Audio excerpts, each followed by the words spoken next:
Bienvenue à toutes et à tous, c'est Sébastien Bruno-Durand, le créateur du podcast indépendant Parlons de votre mental. Après une première saison avec 20 épisodes, avec des invités issus d'univers très variés, je repars à la rencontre d'incroyables personnalités qui, je l'espère, vous inspireront dans votre quotidien et viendront booster vos ressources psychologiques pour être performants dans vos réalisations personnelles, professionnelles, sportives et vous aideront à être bien dans vos baskets. Nos invités se livreront cette saison à un portrait chinois, parleront des actualités et projets qui les animent et des qualités mentales qu'ils utilisent depuis des années. Soft skills, confiance en soi, motivation, gestion des émotions, gestion des échecs, ainsi que leur capacité à rebondir pour toujours aller plus haut, plus loin, en étant toujours positif. Excellente écoute à toutes et à tous et découvrons avec plaisir notre invité du jour.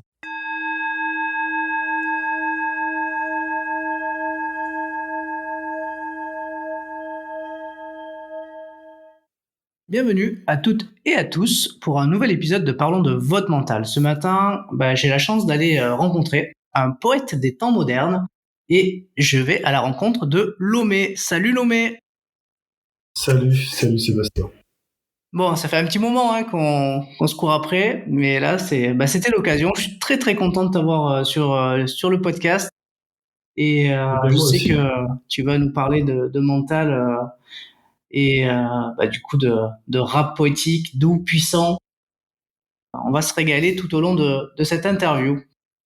Eh ben écoute, le plaisir est pour moi et puis j'espère qu'on va prendre du plaisir à parler de notre mental. Bah écoute, c'est parti. Alors, est-ce que tu pourrais te présenter un tout petit peu avant qu'on fasse ton portrait chinois?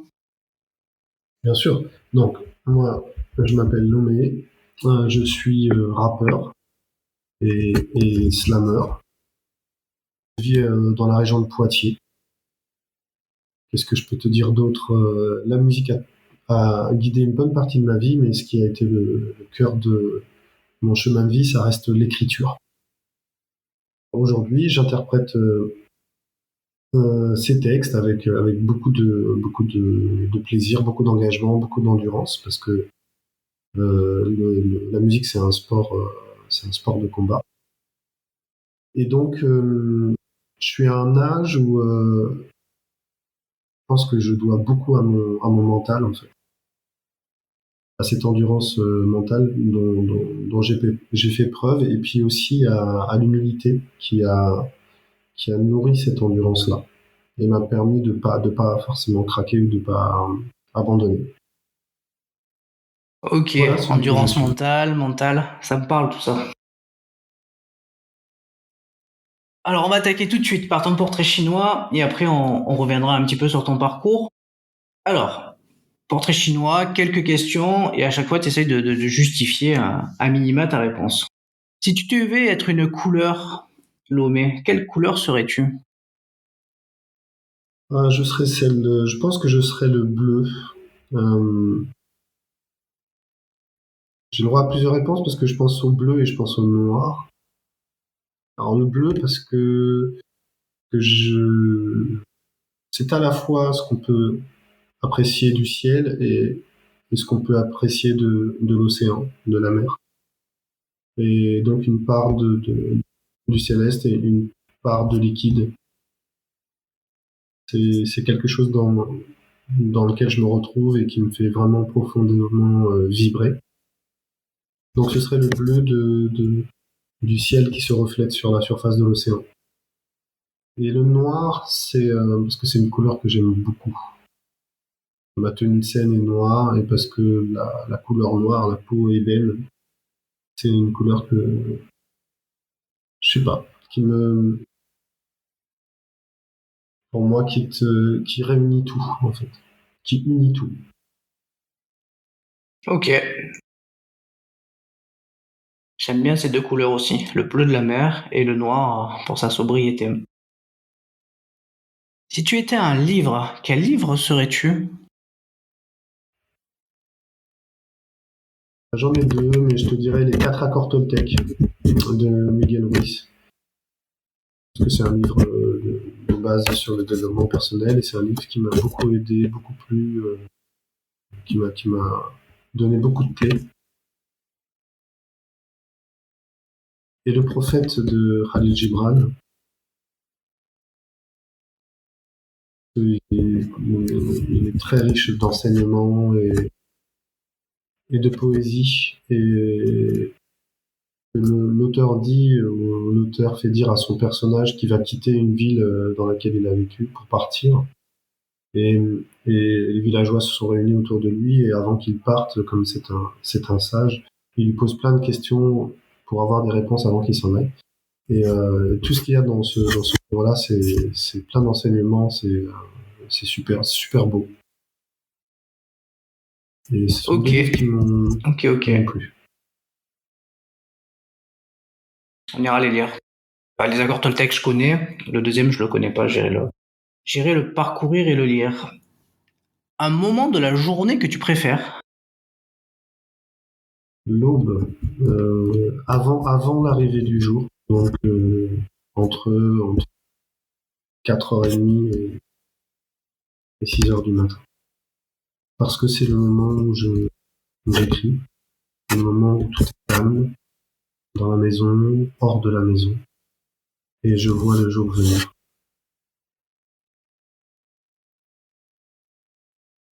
Si tu devais être une qualité, Lomé, quelle qualité serais-tu?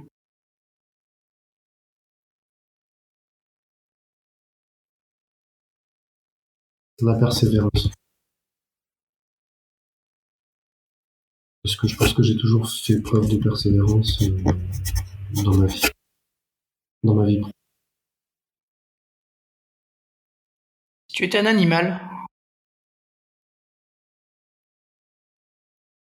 Je me suis souvent posé la question de si j'étais un animal, mais j'avoue que je ne sais pas. Je ne sais pas. Je te dirais l'humain.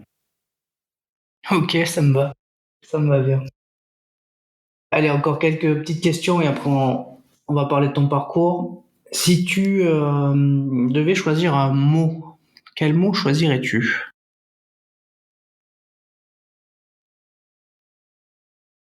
Existence. Parce que c'est pour moi un mot sac. C'est-à-dire c'est un mot dans lequel on peut mettre d'autres mots. Qu'est-ce que c'est que l'existence? Plein de manières d'exister. Donc c'est ce mot-là. C'est un mot que j'aime bien. Existe. Si tu devais choisir un instrument de musique, lequel serais-tu?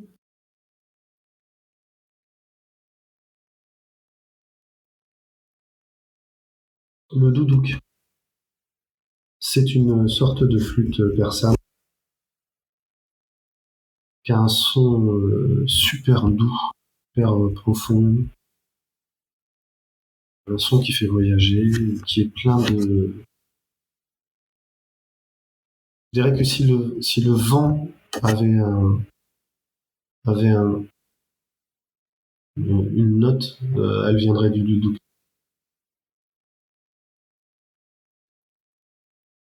Allez, ma petite dernière.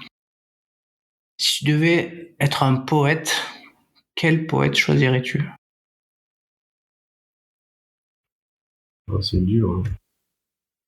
Alors, pour la puissance, la force de l'écriture, pour moi, ce serait Victor Hugo. Pour la finesse et l'éternité de l'écriture, ce serait Aimé Césaire. Ok. Bon, super. Merci beaucoup pour ce petit portrait chinois qui nous a permis de te découvrir un petit peu différemment. On va revenir sur ton parcours. Qu'est-ce qui t'inspire, ton parcours? Aujourd'hui, tu veux dire quand je le regarde avec du recul? C'est ça? Ouais, avec un peu de recul, Qu'est-ce qui ouais. m'inspire? Voilà. Il y a une sorte d'accomplissement, de choses qui ont été faites de leur mieux, et un sentiment quand même de ne pas avoir réussi à faire décoller ma musique, à l'emmener là où j'aurais aimé qu'elle résonne. Donc il y a les deux. Il y a un sentiment, j'ai fait de mon mieux, il y a quelque chose d'accompli et de bouclé et qui se tient debout, voilà, de statuaire. Et en même temps, la statue est pas aussi grande que celle dont je rêvais. Je te dis rendre possible l'impossible. Est-ce que c'est une phrase qui fait écho à ton parcours? Non, non. Ce qui fait écho à mon parcours, c'est j'ai mis des actes au bout de mes peut-être. C'est plus ça, en fait, pour moi. Euh, L'impossible, pour moi, ça se pose pas, en fait. Donc,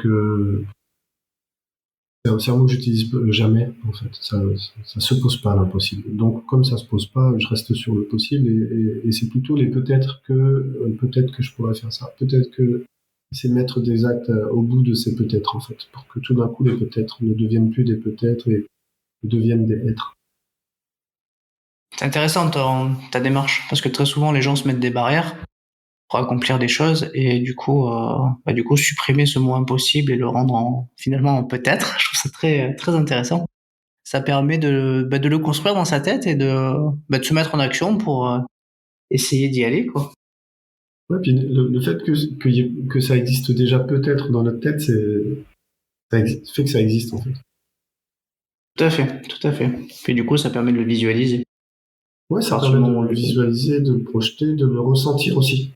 Parce que souvent, comme tu dis, les barrières, enfin, moi, les barrières que j'ai eues, j'en avais pas conscience, en fait. Elles étaient vraiment inconscientes. Elles étaient enfermées dans des peurs, dans des émotions, dans je dirais, c'est aussi microscopique que des cellules, en fait. Et ça a énormément de force et de puissance, comme les cellules, d'ailleurs, qui nous font vivre. Mais c'est tout petit aussi, et c'est pas forcément perceptible de barrière qu'on se met. Ok, allez, on va parler de mental. Si tu devais définir ce mot, le mot mental, quelle serait ta définition à toi de ce mot? Alors pour moi, le mental, c'est une espèce de pyramide, hum, avec différentes couches qui font qu'on part du plus large et puis on va vers la pointe. Et donc c'est un ensemble de choses. Le mental, pour moi, c'est nos croyances, c'est nos valeurs, plus notre expérience, plus notre personnalité, et plus ce qui nous est inconnu. C'est tout ça, mis les uns sur les autres. Donc, euh, nos croyances, nos valeurs, notre expérience, et ensuite la vie nous amène et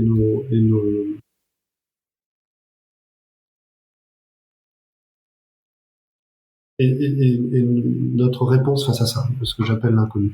C'est tout ça qui fait pour moi le mental. Donc il y a ce que je crois, il y a ce en quoi ou ce à quoi je m'attache, mes valeurs. Il y a ce que la vie m'a montré, ce qu'elle a mis sur mon chemin pour que j'apprenne. Et puis ensuite, il y a le haut de la pyramide, le reste, ce qui nous appartient en moi, mais auquel on va faire face. Et c'est l'ensemble de tout ça qui, pour moi, fait le mental. Ok, ok. Et du coup, toi, en tant qu'artiste, est-ce que tu te prépares mentalement quand tu as des événements à mettre en œuvre, tout ça? Est-ce que au quotidien, tu as des choses que tu mets en place? Est-ce que tu as comment dire, des pratiques, te préparer mentalement dans ton quotidien ou quand tu prépares des concerts ou des scènes? Alors, dans le quotidien, alors les jours où je vais pas travailler, je marche. Et quand je marche, c'est comme ça que je me prépare. Je suis dans une sorte de méditation. Je vais marcher à la campagne avec mon chien. je suis dans le silence, ou j'essaye de l'être, ou en tout cas, me créer une forme de silence. Et puis je laisse toutes mes pensées sortir, les positives, les négatives, les questions que je me pose à moi-même. C'est comme ça que je fais un peu ma vidange et je me prépare à la journée qui va arriver. Voilà. Et ensuite, les jours où je travaille, quand je suis en voiture, je réfléchis et je demande à la vie qu'elle m'apporte une journée agréable. Donc je la remercie pour toutes les journées agréables que j'ai pu vivre. Et, et ensuite, pour les concerts, j'ai besoin d'un temps de silence, au moins une demi-heure avant le concert, où je me refais les morceaux dans ma bouche, en fait, assouplir mon articulation, et puis je me prépare à visualiser. Je me prépare à visualiser, comment je vais dire ça, comment ça va se dérouler, comment ça va commencer, que je voudrais offrir au public, et quelle forme va avoir le concert, comment je le projette dans ma tête. Je me fais mon match, entre guillemets. Ok, bah tu visualises ce que tu as envie de réaliser, quoi, en gros. Ouais, je visualise comment j'aimerais que ça se réalise. Et ça marche, hein, ça marche. Ok. Parce que souvent, quand je suis fatigué, quand je suis pas forcément bien, je visualise pas le max, et c'est ce qui se passe en vrai. Il se passe pas le max sur la scène. On parle souvent de confiance en soi. Comment elle s'est bâtie, la tienne, de confiance? Elle s'est bâtie petit à petit. Alors, je dirais que j'en avais très peu, mais j'ai eu la chance de savoir très tôt ce que j'aimais. Donc d'abord, je dirais elle va naître dans le fait qu'on apprenne à se connaître. Et très tôt, j'ai aimé l'écriture, et ça a été, j'ai trouvé très tôt en fait ce que j'aimais profondément. Et il y a des gens qui vont mettre beaucoup de temps dans leur vie avant de trouver, parce qu'ils aiment plein de choses, etc. Moi, j'ai vibré très tôt avec l'écriture, et ça m'a permis d'apprendre à me connaître peut-être un peu plus tôt que d'autres autour de moi. Et ça a scellé un premier rail, en fait, dans ma trajectoire. Ensuite, ça a été ma capacité à écouter. Écouter les gens que j'ai rencontrés dans mon chemin de vie, dès l'enfance, et à essayer de prendre ce qu'ils me donnaient. C'était très inconscient, mais ça a forgé ma confiance, parce que ça a nourri mon intuition. Et, et, et puis ensuite, la dernière chose qui a scellé ma confiance, je dirais, c'est euh, ma capacité à, à ne pas renoncer. Continue, c'est peut-être pas encore ça, c'est peut-être pas bien, on te reproche des choses, mais tant que tu sens que c'est juste et que c'est là où est ta place, continue. Il y a forcément d'autres portes qui s'ouvriront, et si la vie t'indique que c'est pas le bon chemin, tu sauras que c'est pas le bon chemin, et puis tu referas une ouverture, tu prendras un virage et tu reviendras à zéro. Donc, je crois que ma capacité à toujours continuer à faire, malgré tout, ça a nourri la confiance que j'avais en moi, et ça m'a permis de faire tout ce que j'ai pu faire jusqu'à aujourd'hui. Ok. Alors si je te dis le regard des autres, est-ce que c'est quelque chose qui te parle? Alors, pour moi-même, pas trop. Bon, ça compte, hein, le regard des autres, mais je crois que je suis rendu à un moment de mon cheminement, de ma vie, où ça n'a pas d'importance tant sur comment je m'habille que sur tel ou tel morceau que je vais faire. Par contre, ça a de l'importance dans ce que je vois autour de moi dans mon travail. Alors, dans la musique un peu, mais surtout dans mon travail de pédagogue, à quel point ça encamisole les jeunes que j'ai avec moi en atelier, et puis pas que les jeunes, les adultes aussi. Et c'est la peur, en fait. C'est le regard des autres et la peur associée, et d'autres peurs associées. Toutes les peurs qu'on manque de quelque chose, la peur de blesser quelqu'un, la peur d'être jugé, la peur et tout ça, c'est ce dont je peux être témoin dans mon travail. Mais pour moi-même, non, le regard des autres, on va dire, m'impacte moins. Il a de l'importance, il est là et j'en tiens compte. Mais en réalité, ça m'impacte beaucoup moins sur mes choix, sur ce que j'ai envie de faire. Tu parles de ton travail de pédagogue. Tu peux préciser un petit peu pour les auditeurs parce que voilà, du coup, tu crées des spectacles, t'écris, t'as des albums et tout, donc tu fais ta musique, mais je crois que t'es aussi dans une dimension de transmission qui est importante et que pas tout le monde connaît peut-être. Donc, tu peux nous en dire un petit mot? Bien sûr, bien sûr. Donc moi, je suis intervenant artistique, je fais des ateliers d'écriture et d'oralité en slam, en rap, avec plein de jeunes dans des structures très différentes qui vont au niveau de l'éducation nationale, en passant par l'extrascolaire, les centres de loisirs, etc., les publics protégés, les handicapés, les publics protection judiciaire de la jeunesse, jusqu'en maison d'arrêt. Voilà, je balaye un public très large, souvent des ados et des grands et des jeunes adultes. Et, auprès d'eux, j'essaye alors transmission oui, mais surtout partage.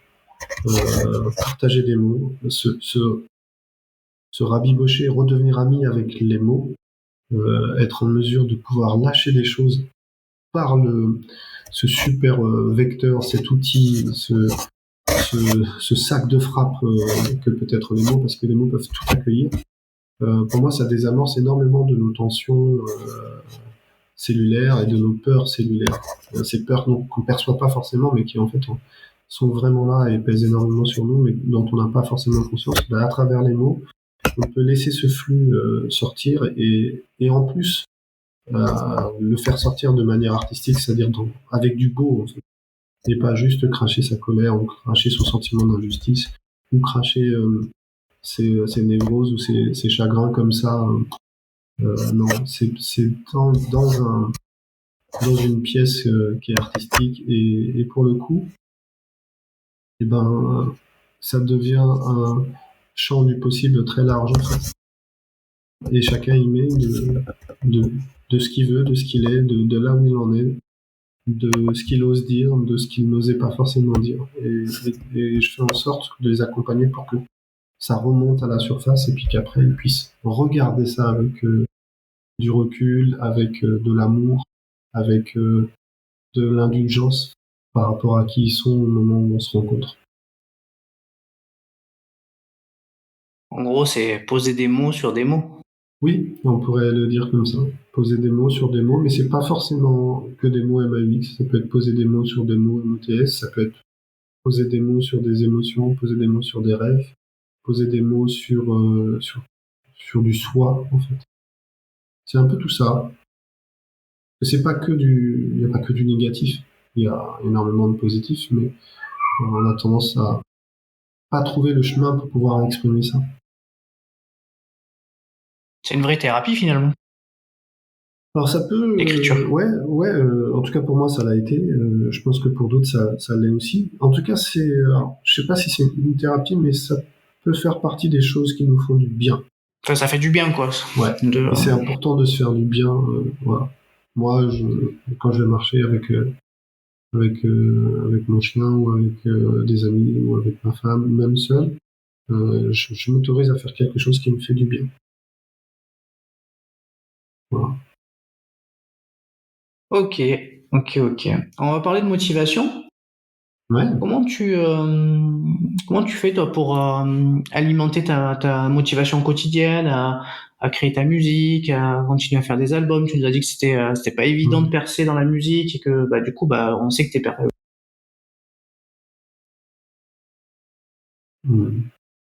Ouais. Alors, je crois que cette motivation, elle est liée au besoin de donner. Donc j'ai besoin de donner mes œuvres, j'ai besoin de les faire naître, et donc ça me motive. C'est-à-dire que j'ai plus besoin qu'il y ait quelque chose en retour. C'est du don. Je donne ces chansons parce que c'est une partie de moi et c'est une manière de donner au monde et de nourrir une énergie positive pour le monde. Et quels que soient les sujets que je traite, hein, des plus sombres aux plus lumineux. Et ce don, c'est vraiment ma motivation. Il n'y a pas d'intérêt, il n'y a pas quelque chose à prendre, il n'y a pas quelque chose à recevoir. J'ai le plaisir de donner. Après, il y a des gens qui prennent et d'autres qui prennent pas, et c'est très bien. Et c'est juste pour moi. Voilà, c'est quelque chose où je me rends justice, euh, c'est juste pour moi, et je le fais parce que c'est ma manière de vibrer. Et donc j'ai pas besoin de me motiver en disant ouais vas-y, de me stimuler le matin. J'ai envie, et parfois j'ai la flemme, je fais pas. Et parfois j'ai pas la flemme, j'ai envie. Parfois je me réveille, et je m'impose une gymnastique de réveil à l'aube pour écrire, pour être dans une dynamique d'écriture, mais comme un sportif pourrait le faire. Et parce que tout simplement, ça ne m'est pas pénible, ça ne m'est pas inconfortable de me lever à 4 heures du matin et d'écrire. C'est un moment pour moi. Et si en plus ça me permet d'offrir quelque chose au monde, et ben tant mieux, j'ai pas besoin d'être plus motivé que ça.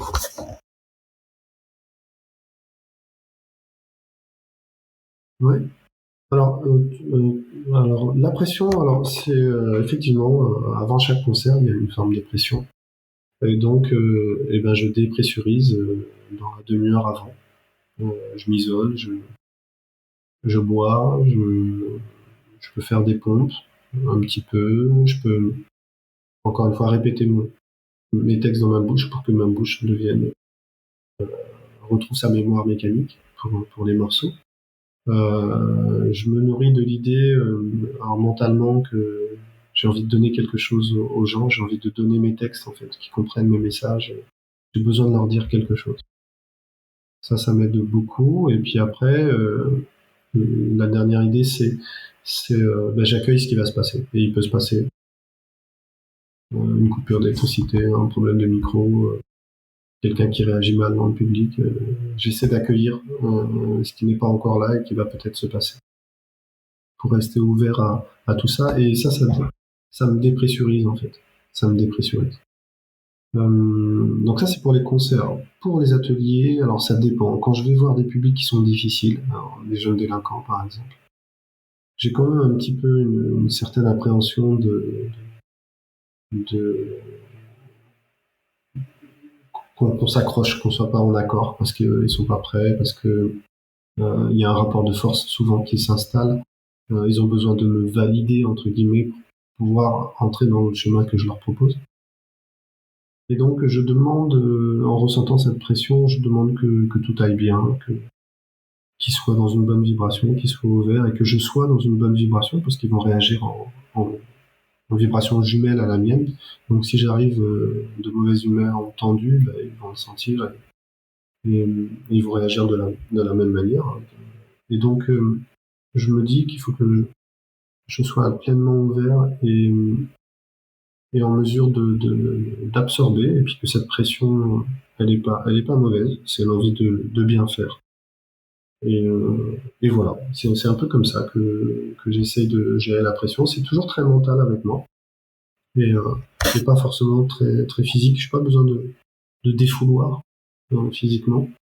Euh, j'ouvre, je m'ouvre mentalement, et puis j'essaie d'accueillir ce qui est là, en fait.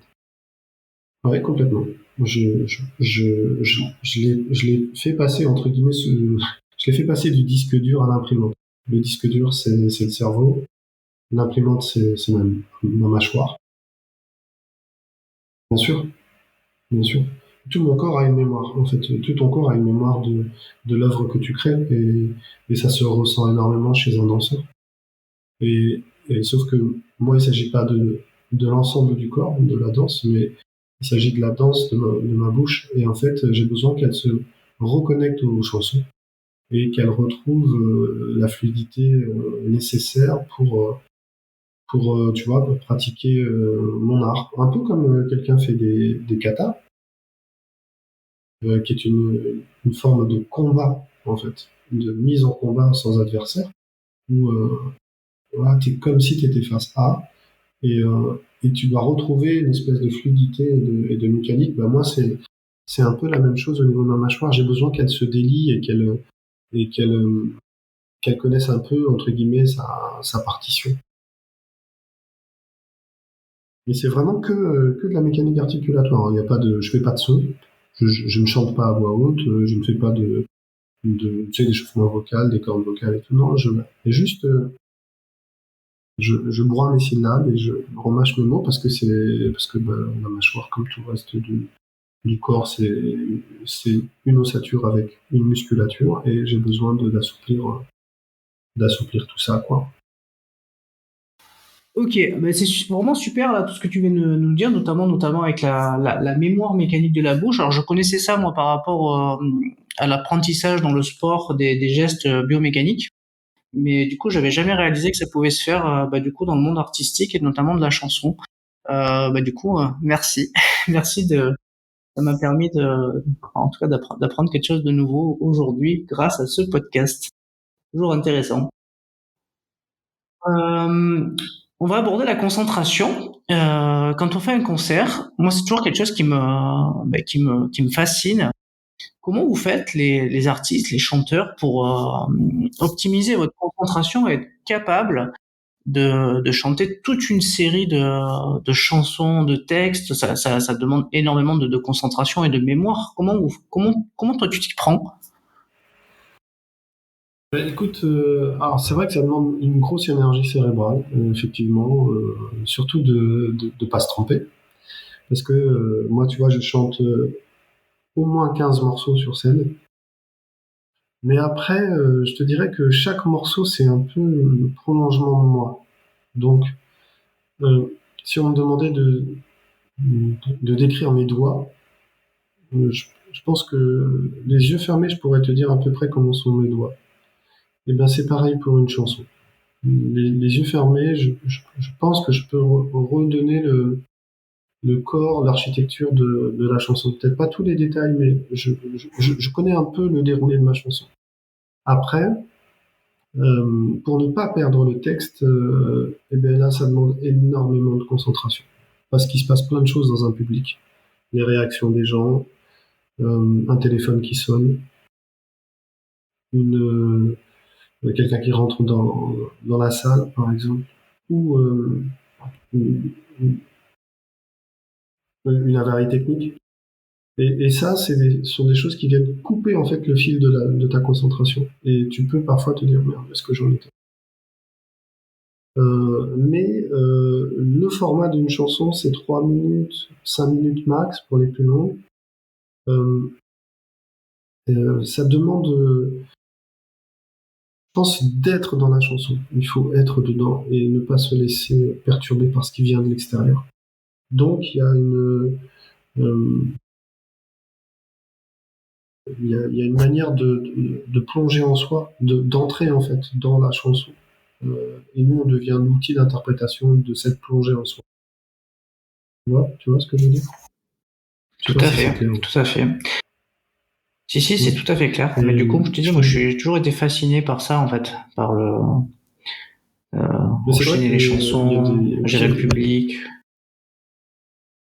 ouais, c'est vrai qu'il y a plein de choses à gérer, tu vois, et tu peux pas être que dans la chanson les yeux fermés pendant 1 heure parce que ça veut dire que t'es dans le soi, t'es dans l'entre-soi et donc tu donnes plus, tu partages plus en fait. Et t'as plusieurs types d'artistes, t'as des artistes qui sont dans le regardez-moi comme je fais bien. Et, et pour le coup, bah, ils sont dans leurs morceaux et ils les interprètent bien, mais il n'y a pas de partage, il y a pas quelque chose qui est donné, qui est offert. Si ce n'est le spectacle 2. Moi, je suis pas dans le spectacle 2, je suis dans... Je donne mes chansons à travers un spectacle et le message. Et je vais rebondir en te disant une phrase que je garde en mémoire depuis longtemps, dans le premier album d'Abdel Malik.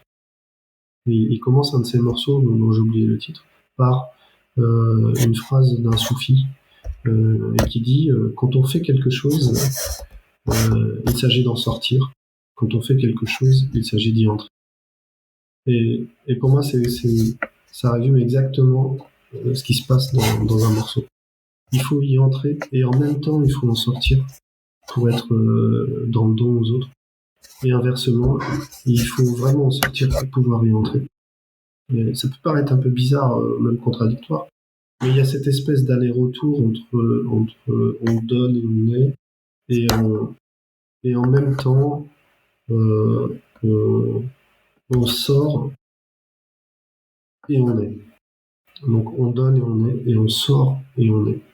Et il y a ce truc-là, et c'est une forme d'extrême concentration qui nous permet d'atteindre ça, c'est-à-dire d'être dans un morceau et en même temps d'être pleinement avec ses musiciens et d'être pleinement sur une scène avec les déplacements qui sont prévus, la lumière qui est prévue, les effets dans les voix qui sont prévus.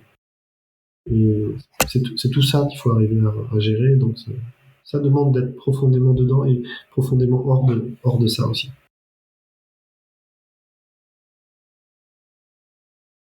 Allez, une petite dernière, et elle va parler, en tout cas, d'une thématique que j'aime bien, c'est la détermination, cette capacité à ne jamais rien lâcher. Très souvent, on dit que pour avoir une force mentale, il ne faut rien lâcher. Et je voulais savoir qu'est-ce que toi tu en pensais. Alors, en fait, ça dépend. Ça dépend de qu'est-ce que ça veut dire ne rien lâcher. Est-ce que c'est, tu vois, mordre, on va dire comme le pitbull qui est accroché à la corde et qui est dans un truc où tu vois, il tire de toute la force de son cou et de sa mâchoire sur le bout de corde parce que c'est comme ça qu'il a été éduqué pour, tu vois. Est-ce que c'est ça? Et pour moi, eh ben, c'est pas ça.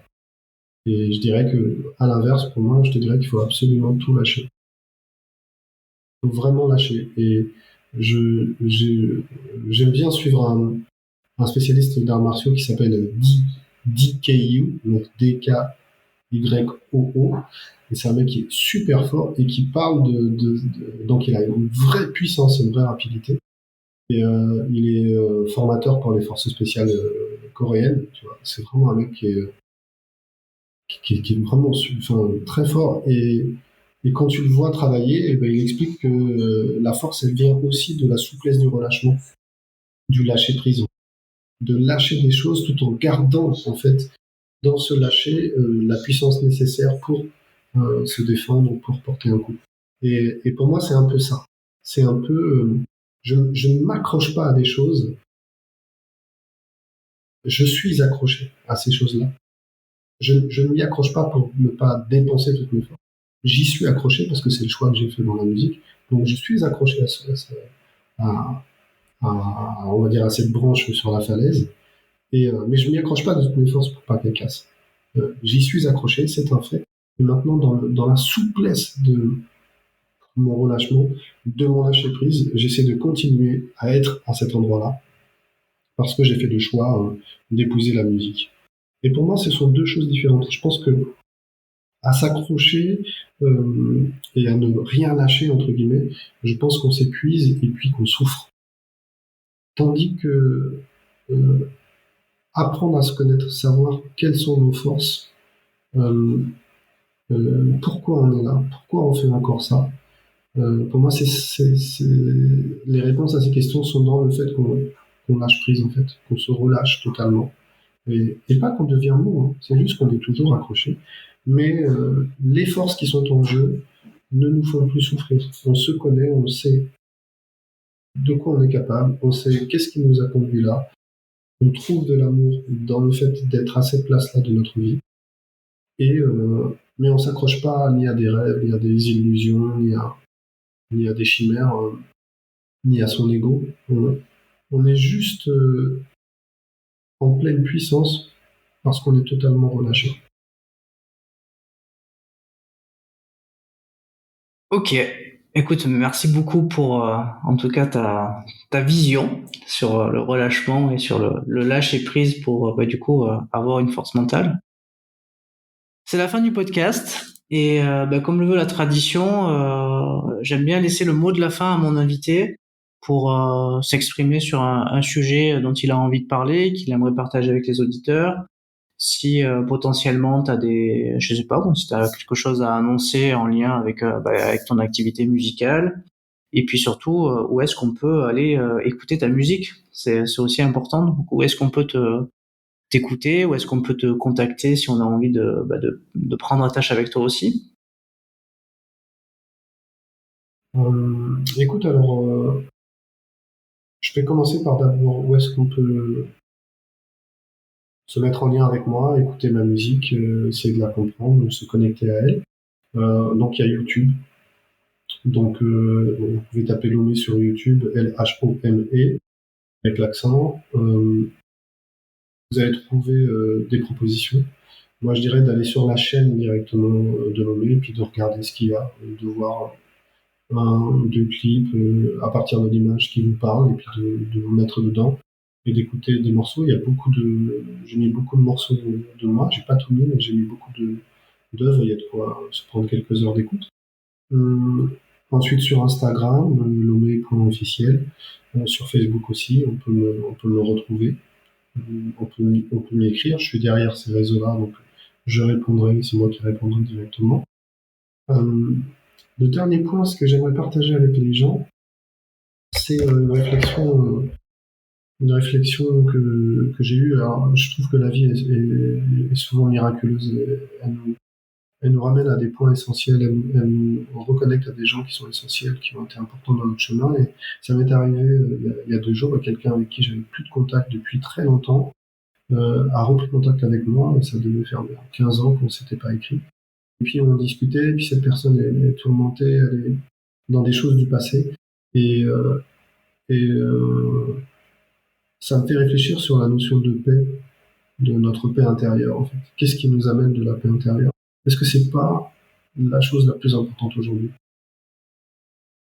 Être en paix intérieure, parce que c'est ce qui nous permet de nous reconnecter à la joie, à ce qui est naturel. Quand je regarde les animaux être, je me dis qu'il y a quelque chose de naturel que peut-être en nous. Et donc j'inviterais à réfléchir sur cette notion du mental, mais aussi de tout ce qui nous conduit, tout ce qui nourrit notre paix. Le fait d'être, je sais pas, de se lever, d'être en paix, malgré tout ce qui se passe de négatif dans le monde, d'être en paix avec soi, d'être en paix avec les autres. Je terminerai là-dessus parce que je crois que c'est la prochaine étape de, de mon parcours en fait. Peut-être que ça passera par le fait de trier dans la musique. Qu'est-ce qui m'apporte de la paix aujourd'hui et qu'est-ce qui m'en apporte pas? Voilà. Bah écoute, super. En tout cas, c'est vrai que c'est important d'être en paix intérieure. Ça permet de voir la vie d'une autre manière, c'est sûr, sans colère et en Ouais, bien étant sûr. aligné avec les belles choses. Ouais, et puis ne pas se faire souffrir pour des gens, pour des, des ambitions, des objectifs professionnels. En fait, ne pas se faire souffrir en fait de ça. Parce que même avec les gens qu'on aime, hein, même dans notre couple, c'est vraiment important d'avoir un moment où on met ses propres pendules à l'heure et on laisse l'autre se débrouiller avec ses propres pendules. Ok, Bon, c'est comme ça bah que je ça le sera le vois. mot de la fin. Ça sera le mot de la fin. Et bah Parfait. écoute, merci beaucoup Lomé pour ton temps, pour en tout cas cette riche interview que j'ai beaucoup appréciée. Et puis écoute, je te souhaite une bonne continuation. Je sais que tu as un album en préparation et qui sortira courant du mois de mars, d'après ce que tu m'as dit. Ouais, Et bah écoute, exactement. en tout cas, Voilà, on sera là pour aller l'écouter et puis pour le promouvoir aussi de mon côté quand il sortira. Merci beaucoup et je te dis avec, écoute avec. à très vite et puis très belle continuation à toi. Merci Sébastien, et puis merci à tous, hein, à ceux qui ont pris le temps d'aller jusqu'à ce moment-là du podcast. Et puis au plaisir de vous retrouver, de te retrouver, Sébastien, peut-être justement autour de la sortie du disque. J'aurais sans doute d'autres choses à te dire sur le mental. En attendant, merci pour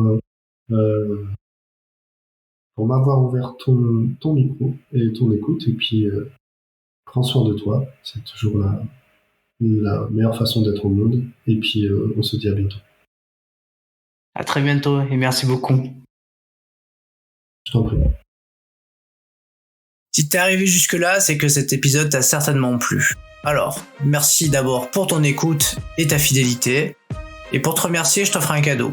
30 minutes de coaching avec moi pour t'aider sur le sujet que tu souhaites. Pour obtenir ton cadeau, laisse un avis et un commentaire sur Apple Podcast via iTunes et fais une copie d'écran, tu me l'envoies, je te la partage dans la foulée sur mes réseaux sociaux et je te contacte également pour que tu me parles de ton mental. Bye bye à toutes et à tous, on se retrouve très prochainement pour un prochain épisode.